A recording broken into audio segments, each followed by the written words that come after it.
back to Bare Knuckle. So, following retirement, are you still involved with them? Are you still working with Bare Knuckle? Yeah, right now I'm gonna do I'm gonna hold a tryout May 28th in Belfast, New York. I'm going there to receive an award through the Bare Knuckle the Hall of Fame there. They're giving me an award there. Oh, nice! Um, Congratulations. yeah, it's going to be cool. And Dave Feld, all of them are going to be there, and they're holding a tryout. So I'm going to host a tryout, kind of get schooled in my next step in bare knuckle. I believe they're going to give me a fight team. Um, Oh, so nice. so they're going to try something different, and I don't know if I'm supposed to be announcing this or talking about it, but I think the way it's supposed to play out, like guys who were considered legends in the sport are going to have fight teams and Ooh, create like my fight team will fight this guy's fight team, and then in the end, that's whoever has the most winners is the fight team champion or whatever. And so I got to go out there and I got to pick real good guys that I see promising, and I think bare knuckle is really going to be the future uh, combat sports. It's the next big thing. I think. I feel mhm. like it is. I think it's even better than boxing.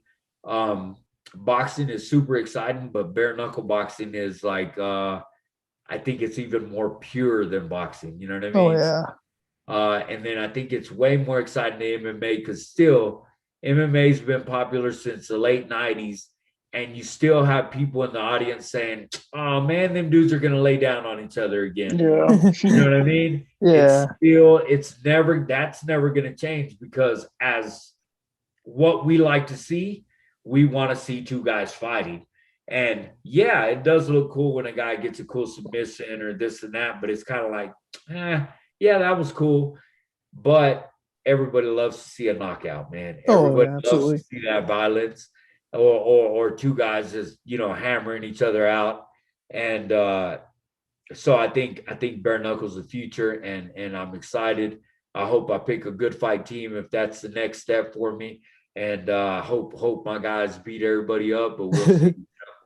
That's awesome, man. That sounds so cool. Just thinking about it. And so, are they gonna be playing this in TV or Bare Knuckle Yeah, app or? yeah. No, Okay. it'll be on the bare knuckle app, and it'll be just like the shows now. And then when they hold the pay per views, like it'll be my team. They'll represent me against this team, kind of like the Ultimate Fighter deal, a little bit, but a Mm. little bit different. I think you guys are gonna start seeing bare knuckle affiliate gyms instead of Oh, boxing Oh gyms wow. or that's MMA gyms. awesome. There's gonna be bare knuckle gyms where guys go there and just train bare knuckle because it is completely different training. And Hmm. I hope that it does kick off and it does fire up really well. I'm just excited for the future of bare knuckle either way. It kind of almost gives me like an IFL, AFL, yeah, I was thinking that Yeah, too. yeah. like I, with I different mean, teams. and when you think about that, I mean, it works to a certain point, but when they crown a champion and team, people have been watching the sport for so long that after that kind of fades away, then the sport just gets bigger. And I mean, I don't know, all these old guys coming out of retirement, MMA's guys jumping into boxing, all this other stuff.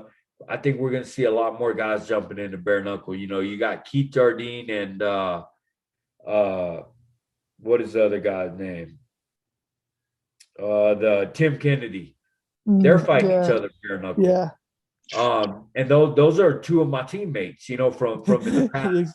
And Mm. it's going to be exciting to watch them two go at it bare knuckle. So I really think once these big names start hitting, we're gonna find these new guys that are gonna come out and really make a name for themselves. Oh, absolutely. Especially Bare Knuckles doing really exciting things. Yeah. And one thing I was reading too, which I found it fascinating with David Feldman, he's gonna do a pension fund for the Yeah. fighters, Yes. which Yeah. I was like, finally.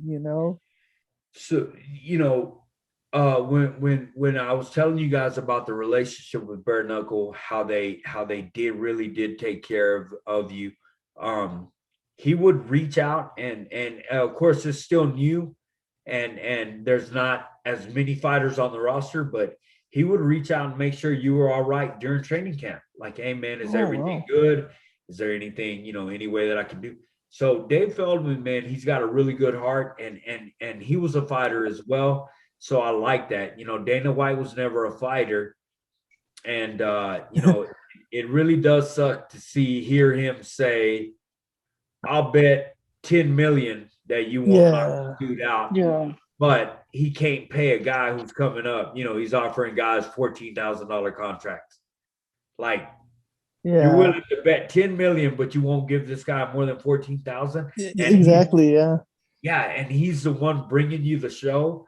It's just, I don't know, man. It's hard, and I think Feldman understands that. I don't think Feldman did it to become. I mean, everybody does something to become successful, but I think as long as his heart stays the way it is, man, I think fighters will see better paydays, and a lot of good things will happen. Absolutely, especially the way he speaks about fighters gets to show that he really does care for them. Yeah. And it's like not like Dana White where he talks about these fighters and he kind of puts them down. It's almost like he was a multiple world champ. The way he talks about it. It was like I said, man. He did good.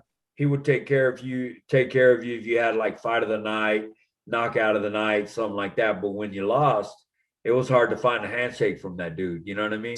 Yeah. Wow. So it's just the way it is, man. It's almost like the way he does business where like he can make you, but he also can race you. Yeah. Yeah. And you've seen it, man. Like, I mean, he's done it to multiple people where if he talks about you, kind of out of the game, Yeah. Yeah. So I don't know, man. I mean, it's two totally different bosses. I like Dave Feldman's approach, and I like what he's doing. And like you said, man, creating a pension or some type of fund to at least when you're done, you got something to fall back on. Yeah, exactly. That's the cool thing, because when you fight in the UFC, you are good as long as you're fighting. But the second you get out of it, it's different. It's back to regular life, and you hope that people recognize you enough to where you could make something of yourself. But you got to be real smart, and some guys aren't smart. Some guys just think, man, this is what I'm going to do for the rest of my life, and then Father Time or better fighters come into play, and you're like, dang it, I didn't plan that out too well. and it's almost like with